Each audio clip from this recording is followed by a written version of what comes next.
Nigeria has 20 airports, 23 domestic airlines, 554 licensed pilots, 913 licensed engineers, and 1,700 cabin personnel. My name is Peace Hyde, and you're watching My Worst Day on Forbes Africa TV. It's not all been good news. Being Africa's populous country, Nigeria has had a lot of challenges in the aviation sector.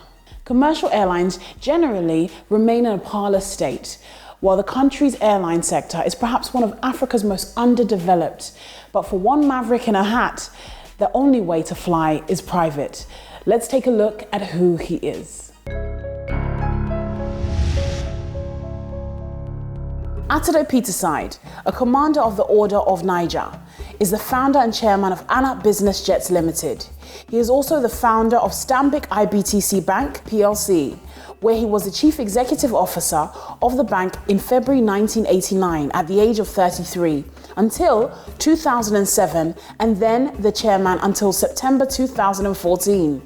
And later, chairman of Stanbic IBTC Holdings Plc up until March 2017.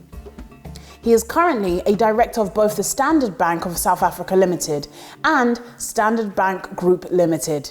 Mr. Peterside is also the non-executive chairman of Cadbury Nigeria Plc and also sits on the board of directors of Flour Mills of Nigeria Plc, Nigerian Breweries Plc. He is also the founder and president of Anap Foundation.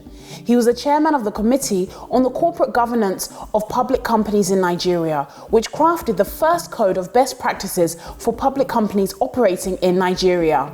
The code was published in October 2003.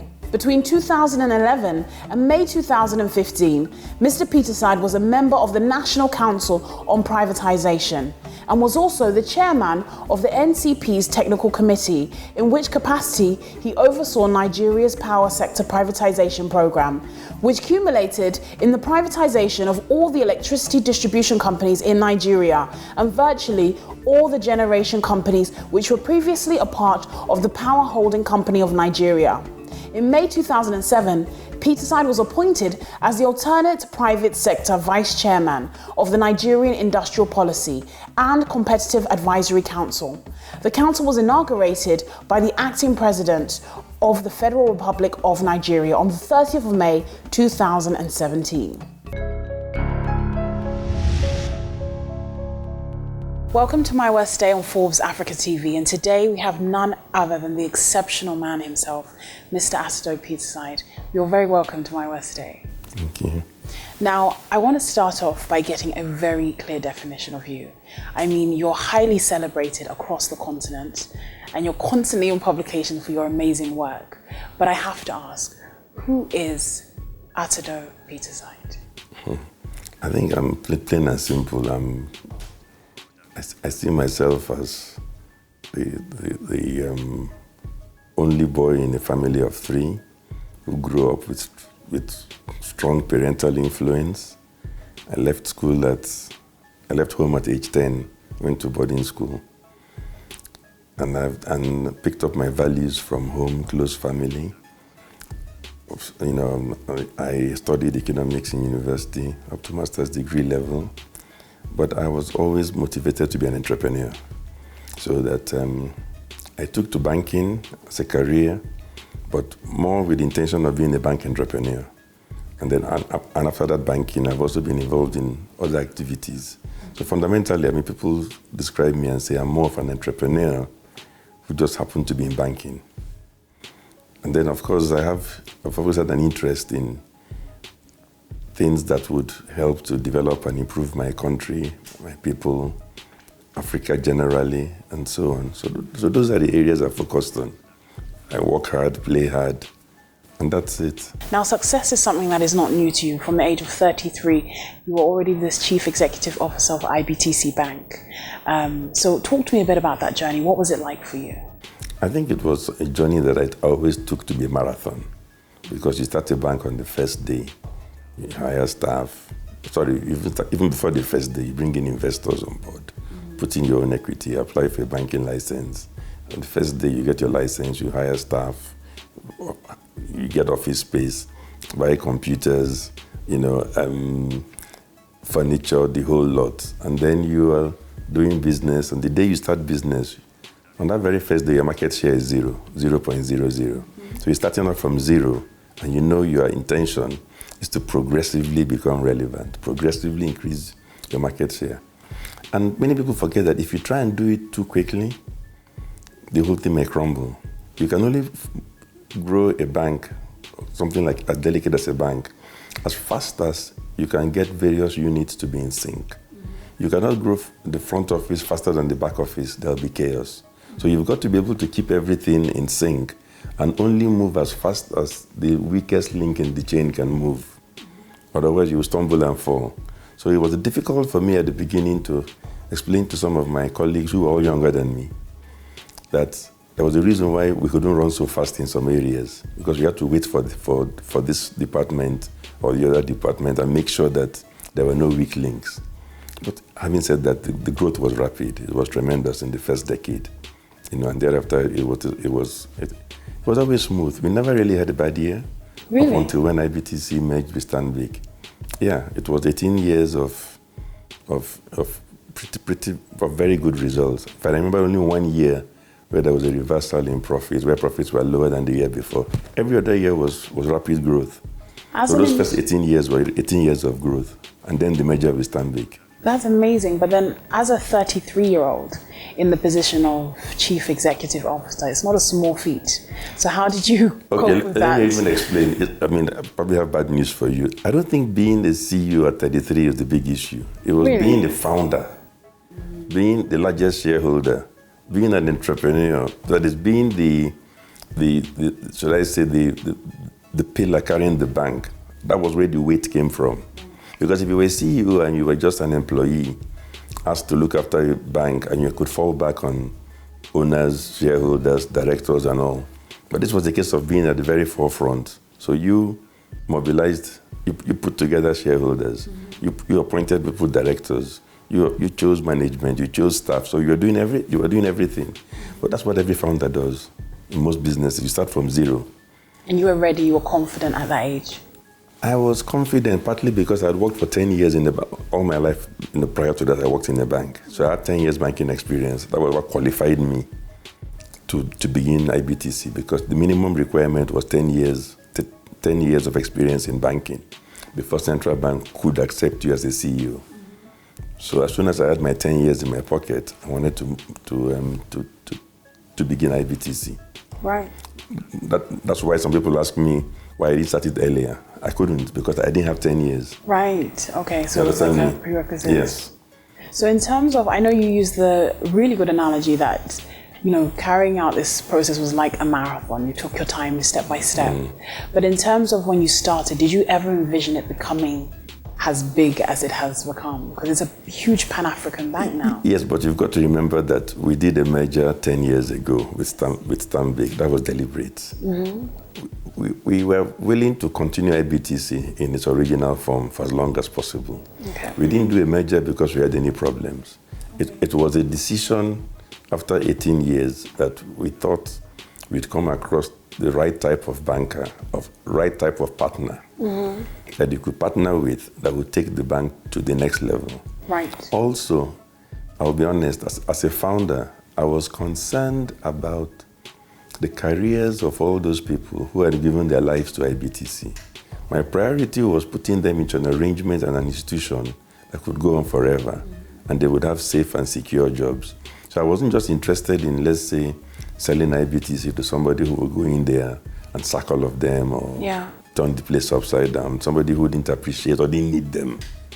So it was also making sure that, and I've heard a few other entrepreneurs say that sometimes the burden on the founder of a company, when people have been with you for 5, 10, 15 years, 20 years, is that you feel that you are responsible for making sure that they all have a good ending. Yeah. They all have good careers, so that you feel good and fulfilled if you know that the arrangements you put in place are arrangements which enable them to excel and to go on to greater heights. And that was what happened in the case of IBTC and the merger to create Stanbic IBTC. Shola David Bora, for instance, who was my deputy in Stanbic IBTC. Actually, she was my deputy from IBTC. And then later, in Stanbic IBTC, I left. I was the CEO after me, and she became CEO. Today, she's the head of Africa regions for the parent bank, Standard Bank of, all over Africa. Yeah. She oversees the Africa regions. So that's an example of how it wasn't just a case of people who had worked with me through or benefiting from arrangements that you put in place that should enable them to thrive. They even went beyond. Even when I go to Johannesburg, I see so many staff who are in the IBTC originally, they come and greet me. Either they're on secondment or they were transferred. They're working in various departments. So you feel that you put them in a place where they were relevant and they could thrive. Yes. And you owe them that. I'm thankful to God that it ended up that way. The Stanbic IBTC platform really has given a lot of women the chance to move forward. I noticed Shola last year won the All African Business Leaders Award with CNBC, which is a very big Actually, I'll tell you something that you may not know. When the old IBTC, going back when the bank was 15 years old, it was one of the only institutions that I knew, a bank, that the management team, if you have saw an annual report, the management team, there were more women than men. Oh, really? Was that a strategic decision? Or? No, it was simply a case of pursuing merit. I'm not saying that women are better than men. I'm just making a case. You can say that, that's fine. Yes, I'm just pointing out that what happened is that you hired the best people you could come across. Right. If you did not discriminate, which I never did, you hired the best woman you found, the best man you found, and you always took the best person, man or woman. Eventually, you're going to find that in a society that is male-dominated, because many other institutions, your competitors discriminate, the best women will come to you. Because in some other places, they won't even get a look in. So naturally, you're going to find that each time you're trying to hire people, yes, you have many men, and you have also all the best women that many other places didn't give a chance. Then also, human beings are not stupid. They soon get to know about a place that does not discriminate. So if parents tell their daughter, you're smart, you're bright, apply to IBTC, you have a chance there. So we finished up also the second, or should I say the third reason why we finished up with more women in management than men was that we probably hired a few more men than women across the board. The women stayed longer. So if you hired a man and a woman, the probability was that the woman would stay longer in the bank than the man. Many of the men, as soon as they got some training, they got some promotion, they jumped out.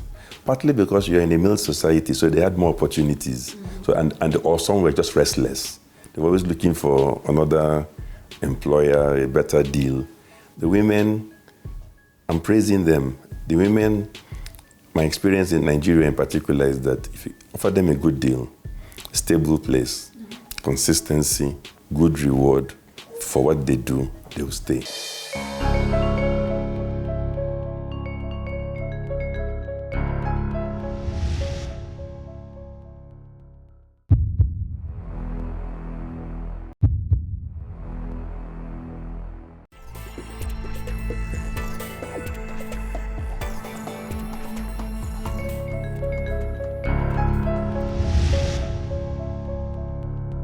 Now, leading up to this very point in your career, I think as much as you've had so many countless successes, you've also had quite a few setbacks that you've managed to overcome. But it wouldn't be right if I didn't ask you the key question. What has been your worst day in business so far? Well, because I knew I was told you were going to ask me the question. Actually, I had to go back and check the date.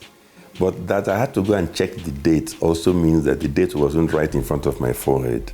So the date was actually 26th October 2015. Right. That was the day that we were doing our business as normal. Stanbic IBTC, we thought everything was fine. And the Financial Reporting Council came out with a huge news item saying that, we had falsified our accounts for 2013, 2014. Of course, we all knew that there was no such thing. You follow me? So it was a case of a government agency making accusations. And we were now saying, hang on a second, this is not true, this is not correct. Where did those accusations span? Where did it originate from? Well, you see, I don't want to go into details of why a government agency. And let's be careful because agencies have seen, those in charge have since moved on. Mm-hmm. So I'm not talking about those ruling the agency today, because they are probably oblivious to whatever happened 3 years ago. So let's put it in perspective. But the fact is that they were accusing us of let me put it differently. What did they say we did? The main thing they said we did was that whatever technical fees, that we were paying to the parent bank for various things done, adverts paid for, training done for people, which we provided for.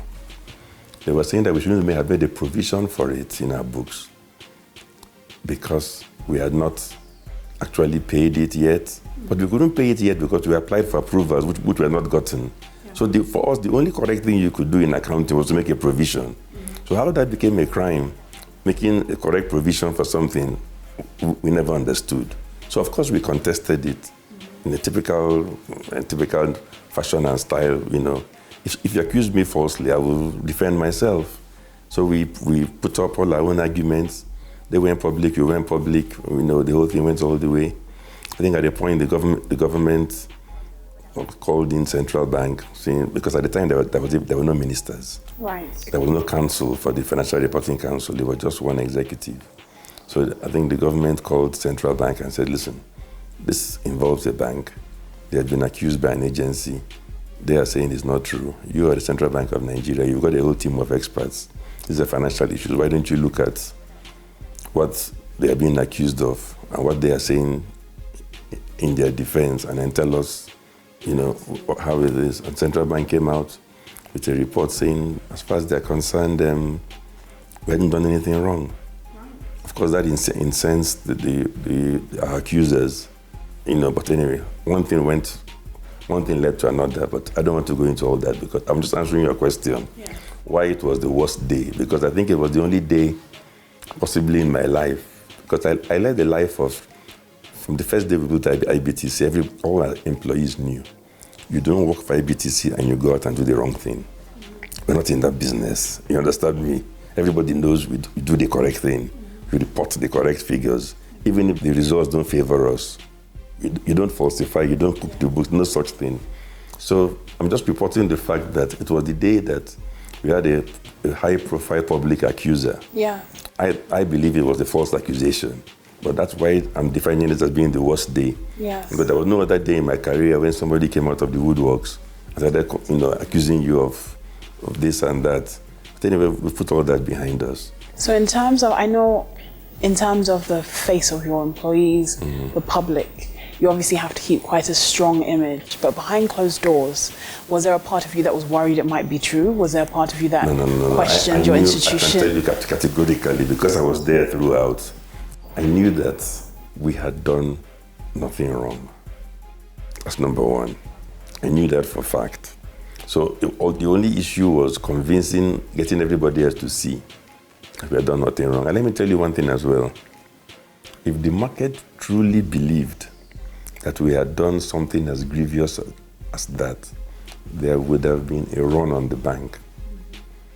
We had customers, depositors, sending text messages, sending letters, calling, saying, look, we don't believe this stuff. We know you, we know the management team. We know it's not true. Don't worry. How big did this go? Was it on every online media platform? It was on CNBC. It was. We would never miss out this news. Yes, it was headlines. We were the first, yes. I'm sure. Or anybody, why not? You carry business news. Even when it's against business news. Even when it's against IBTC, you will carry it.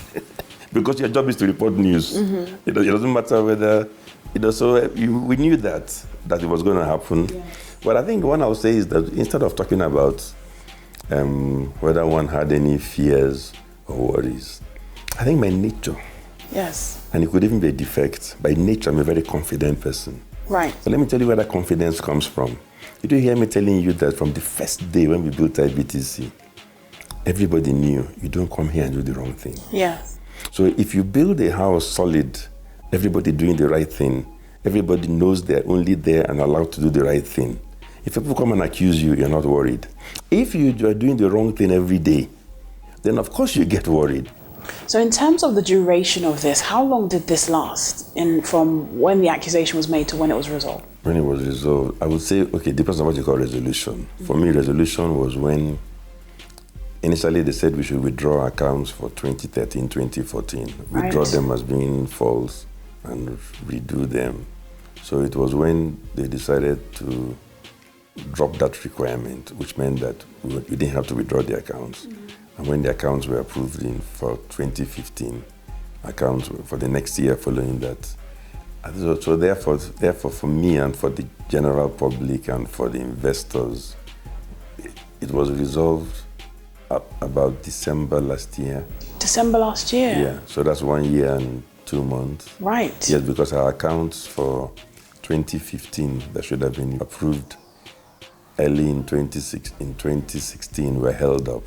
Right. And only finally approved, towards December 2016. But since then, we also got the accounts approved for 2016 at the normal time. So it took about 1 year and 2 months before normalcy was restored. In terms of overcoming that journey, has it impacted your future plans, maybe with how you would handle AnapJets? I know it's not a very high-profile public type of business, but has it informed you in terms of how you would handle AnapJets in terms of any media if relations? anything, it probably reinforced my beliefs that if you're doing any business, you should aim to build a proper institution.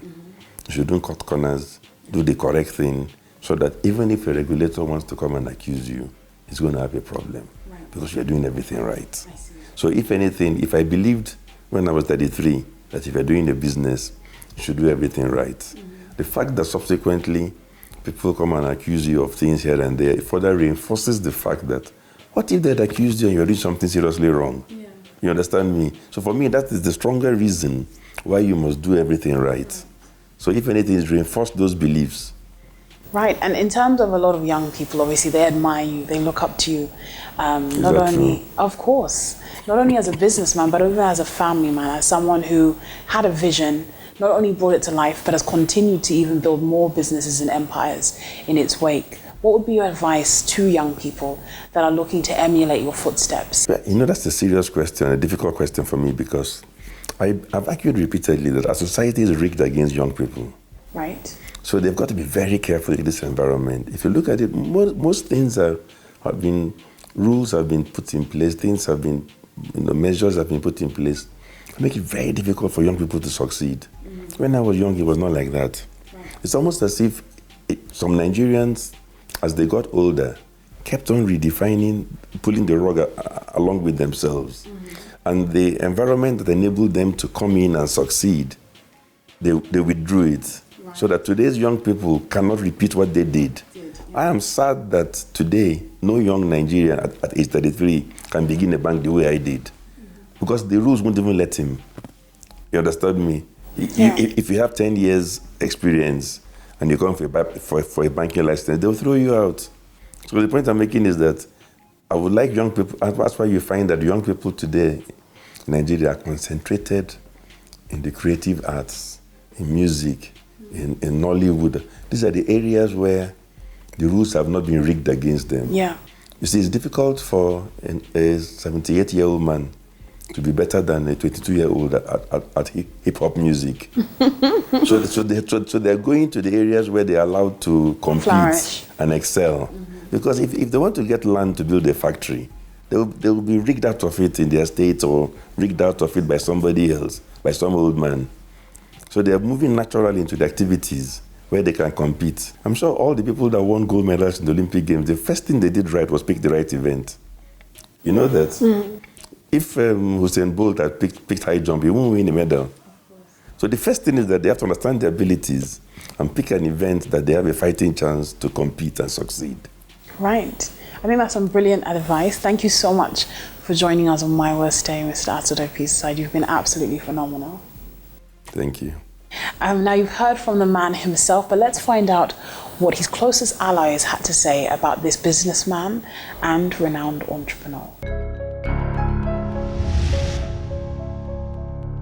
My name is Tokini Peterside. I run an art fair in Lagos called Artex Lagos, and I also run a consulting company called TP Collective. I also happen to be the daughter of Atedo Peterside. My name is Sankutu. I'm a minister of God, a friend to Mr. Peterside. I've known him over 20 years. We've become friends and almost family. And also he's like a spiritual counselor. My dad is a really interesting person. Mr. Peterside can be described in very many ways. Let me say he's affable, very likable person, non-threatening. I think a lot of people would not expect him to be as loving as he is, as kind as he is, and as caring as he is as well. Over the years, I've known him to be very proficient. Whatever he does very well.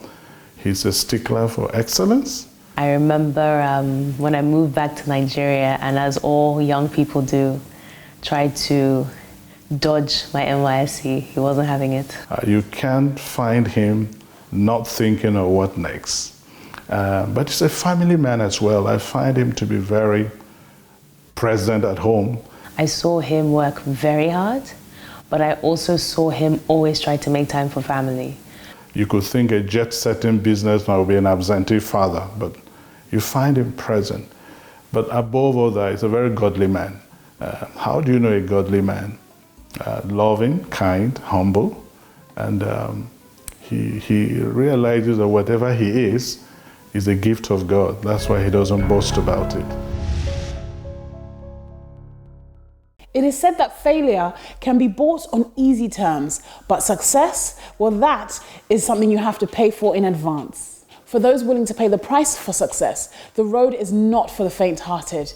And one thing you need is resilience to overcome your worst day. So, do you have what it takes? My name is Peace Hyde, and this is My Worst Day on Forbes Africa TV.